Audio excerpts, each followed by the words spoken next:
اللہ اللہ اللہ اللہ۔ پہلی بات تو یہ ہے کہ حضرت عیسیٰ علیہ السلام، عیسیٰ ابن مریم جب آسمان سے تشریف لائیں گے تو وہ بطور نبی نہیں آئیں گے۔ نبوت آپ صلی اللہ علیہ وسلم پر ختم ہو چکی ہے، آپ صلی اللہ علیہ وسلم کے بعد کوئی نبی یا رسول نہیں آئے گا۔ حضرت عیسیٰ علیہ السلام جو آسمان سے دوبارہ تشریف لائیں گے زمین پر، وہ بطور امتی آئیں گے۔ آپ صلی اللہ علیہ وسلم کی شریعت ہی رہے گی، آپ صلی اللہ علیہ وسلم کی ہی حدیث رہے گی، آپ صلی اللہ علیہ وسلم کے اوپر اتارا گیا قرآن ہی رہے گا، اور آپ صلی اللہ علیہ وسلم کی شریعت اور خلافت اور انہی کا قانون قائم رہے گا۔ حضرت عیسیٰ علیہ السلام نبی مکرم محمد مصطفیٰ خاتم النبیین صلی اللہ علیہ وآلہ وسلم کے امتی کے طور پر اور اللہ کے خلیفہ کے طور پر زمین پر تشریف لائیں گے، اور اسی بات کو ثابت کرنے کے لیے وہ پہلی نماز حضرت امام مہدی کے پیچھے ادا فرمائیں گے، اور یہ باتیں ہمیں صحیح حدیث سے پتہ چلتی ہیں۔ مسلم شریف کی حدیث نمبر 392 میں ہے کہ نبی مکرم صلی اللہ علیہ وسلم نے فرمایا کہ اس وقت تم کیسے عمدہ حال میں ہوگے جب عیسیٰ ابن مریم تم میں اتریں گے اور تمہارا امام تمہیں میں سے ہوگا، یعنی کہ اترنے کے بعد وہ پہلی نماز مقتدی کی حیثیت سے امام مہدی علیہ السلام کے پیچھے پڑھیں گے۔ اور دوسری حدیث میں ہمیں یہ پتہ چلتا ہے کہ اس میں تھوڑی سی اور تفصیل آپ صلی اللہ علیہ وسلم نے بیان فرمائی ہے کہ یہ حدیث ہے مسلم شریف کی حدیث نمبر 395 کہ حضرت جابر بن عبداللہ رضی اللہ تعالیٰ عنہ روایت کرتے ہیں کہ رسول اللہ صلی اللہ علیہ وسلم نے فرمایا کہ میری امت کا ایک گروہ مسلسل حق پر قائم رہتے ہوئے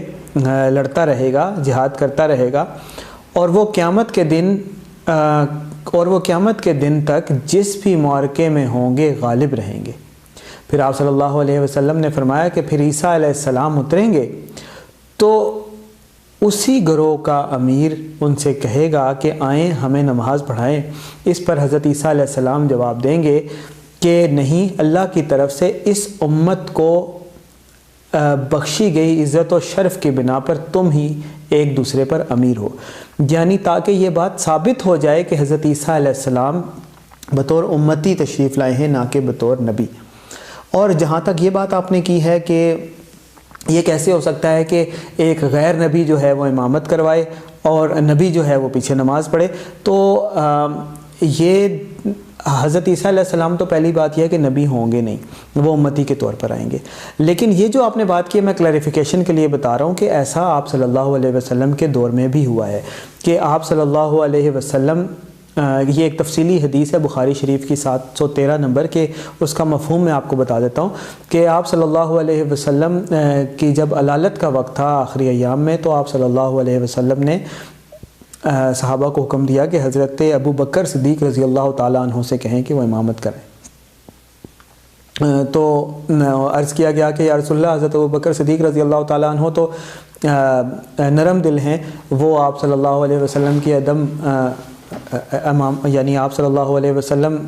امامت نہ کروا پا رہے ہوں، حالانکہ ان کے درمیان موجود ہوں، تو وہ اس چیز کو برداشت نہیں کر سکیں گے اور رقت طاری ہو سکتی ہے ان کے اوپر، تو شاید وہ ادا نہ کر پائیں، تو حضرت عمر کو ہم کہہ دیتے ہیں، لیکن آپ صلی اللہ علیہ وسلم نے اصرار کر کے حضرت ابو بکر صدیق رضی اللہ تعالیٰ عنہ کو ہی امامت کے لیے حکم جاری فرمایا۔ لہٰذا حضرت ابو بکر صدیق رضی اللہ تعالیٰ عنہ جب امامت کے لیے کھڑے ہو گئے تو تھوڑی دیر میں حضرت محمد صلی اللہ علیہ وسلم کو بھی طبیعت بہتر محسوس ہوئی، تو آپ صلی اللہ علیہ وسلم بھی سہارے سے مسجد میں تشریف لے آئے اور حضرت ابوبکر صدیق رضی اللہ تعالیٰ عنہ کے بائیں طرف تشریف فرمائی، اور بیٹھ کے حضرت ابوبکر صدیق رضی اللہ تعالیٰ عنہ نے بیٹھ کے حضرت محمد صلی اللہ علیہ وسلم نے حضرت ابوبکر صدیق رضی اللہ تعالیٰ عنہ کی امامت میں نماز مکمل فرمائی۔ تو اسی طرح ایک واقعہ حضرت عبد الرحمن بن عوف رضی اللہ تعالیٰ عنہ کا بھی ملتا ہے کہ آپ صلی اللہ علیہ وسلم نے ان کے پیچھے بھی نماز ادا فرمائی۔ تو یہ میں کلیریفیکیشن کے لیے بتا رہا ہوں کہ اس طرح آپ صلی اللہ علیہ وسلم کے دور میں بھی ہوا ہے۔ جہاں تک حضرت عیسیٰ علیہ السلام کا معاملہ ہے تو حضرت عیسیٰ علیہ السلام بطور بطور امتی تشریف لائیں گے اور اسی کو ثابت کرنے کے لیے وہ اقتدام نماز ادا فرمائیں گے۔ لیکن جب حضرت عیسیٰ علیہ السلام تشریف لے آئیں گے تو پھر اس کے بعد سے، کیونکہ وہ ایک نبی رہ چکے ہیں، ان کا مرتبہ مقام زیادہ بڑا ہوگا، اس کے بعد سے خلیفہ وہ ہوں گے، یعنی اللہ کے زمین پر خلیفہ وہ ہوں گے، حکومت اور حکمرانی ان کی ہوگی، اور حضرت امام مہدی ان کے نائب کی حیثیت میں اور ان کے بعد ان کا مقام ہوگا۔